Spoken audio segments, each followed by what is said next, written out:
JMM के केंद्रीय महासचिव सुप्रियो भट्टाचार्य ने प्रेस कॉन्फ्रेंस की है। जनता ने इंडिया गठबंधन को अपार जन समर्थन दिया। सुप्रियो भट्टाचार्य ने बीजेपी पर कटाक्ष किया है। 2014 से 2019 तक ठेकेदार और बिचौलिए का हित रहा। जनता के हितों वाले करोड़ों के मंसूबों को बीजेपी ने ठग लिया है। तो जेएमएम के केंद्रीय महासचिव सुप्रियो भट्टाचार्य ने प्रेस कॉन्फ्रेंस करते हुए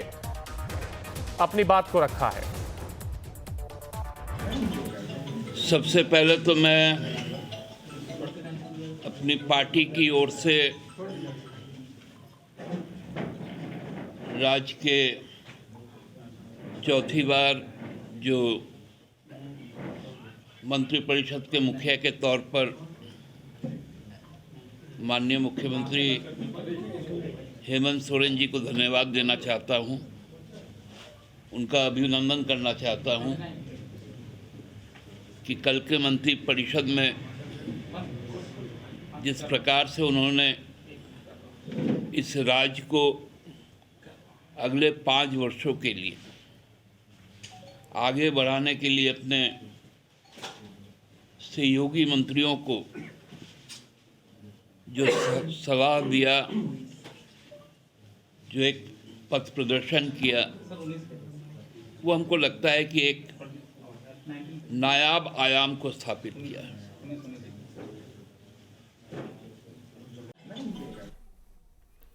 तो देखिए, आपने सुप्रियो भट्टाचार्य को सुना, जहां पर उन्होंने बीजेपी पर कटाक्ष करते हुए अपनी बात को रखा और उन्होंने कहा कि ठेकेदार और बिचौलियों का हित 2014 से 2019 के बीच रहा। हालांकि इन सबके बीच हमारे संवाददाता सूरज हमारे साथ जुड़ गए। सूरज, देखिए, जिस तरीके से कटाक्ष किया गया, यानी कहीं ना कहीं चुनाव में जिस तरीके का एक माहौल बनाने की कोशिश की गई थी, और अब देखिए इंडिया गठबंधन की जीत के बाद अब वो कहीं ना कहीं भरास आती हुई और ये कटाक्ष अब सुप्रियो भट्टाचार्य की ओर से सामने आया। देखिए, बिल्कुल कह सकते हैं कि जिस तरह से पूर्ण बहुमत की सरकार बनी है इंडिया गठबंधन की झारखंड में हेमंत सोरेन के नेतृत्व में, दूसरी बार हेमंत सोरेन की ताजपोशी हुई। उसके बाद कहीं ना कहीं भारतीय जनता पार्टी के विधायक और पार्टी के नेता पूरी तरह से बौखला गए हैं। कई तरह के वो आरोप लगा रहे हैं, इन किन कारण किस तरह से पैसा का दुरुपयोग किया गया है,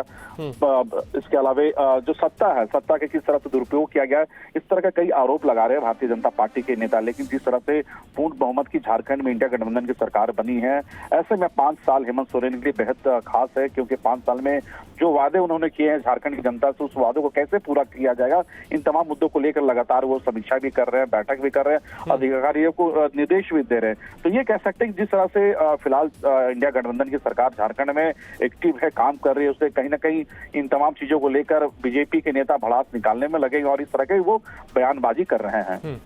बिल्कुल, यानी कि देखिए, जिस तरीके से आपने जिक्र भी किया, समर्थन मिला है और अब 2014 और 2019 का जिक्र करना, यानी 2014 से 2019 का जो कार्यकाल बीजेपी का रहा उसका जिक्र करना, ये कहीं ना कहीं एक भरास या कहें जो एक मतभेद चुनाव के दौरान देखने को मिलता है, ये कहीं ना कहीं वो निकल रहा है और आगे भी अब ऐसी तस्वीर देखने को मिलती रहेगी।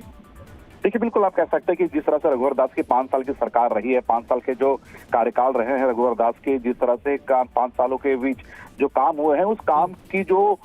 आप कह सकते हैं कि उस काम की जो नाकामियां हैं, वो कहीं ना कहीं इंडिया गठबंधन के जो नेता है वो गिनाने की कोशिश करे कि 2014 से 19 तक जिस तरह से भारतीय जनता पार्टी की सरकार बनी है, तो किस तरह से अपने धन बल का प्रयोग किस तरह से झारखंड में उन्होंने किया है। इसके अलावा जो केंद्र के जो नेता है या फिर केंद्र सरकार है, जो उनकी कार्यशैली रही, उन तमाम मुद्दों को भी लेकर भारतीय झारखंड मुक्ति मोर्चा हो या फिर कांग्रेस के नेता वो लगातार उठाते नजर आ रहे हैं। चलिए, आपने देखा, हमारे साथ आगे भी आपसे अपडेट लेंगे। देखिए, फिलहाल जहां एक और 2014 से 2019 के तक ठेकेदार और बिचौलियों का हित का जिक्र करते हुए जनता के हितों वाले करोड़ों के मंसूबों को बीजेपी ने ठग लिया, इन तमाम चीजों का जिक्र किया गया है। जेएमएम के केंद्रीय महासचिव सुप्रियो भट्टाचार्य के द्वारा प्रेस कॉन्फ्रेंस के दौरान उन्होंने अपनी बात को रखा।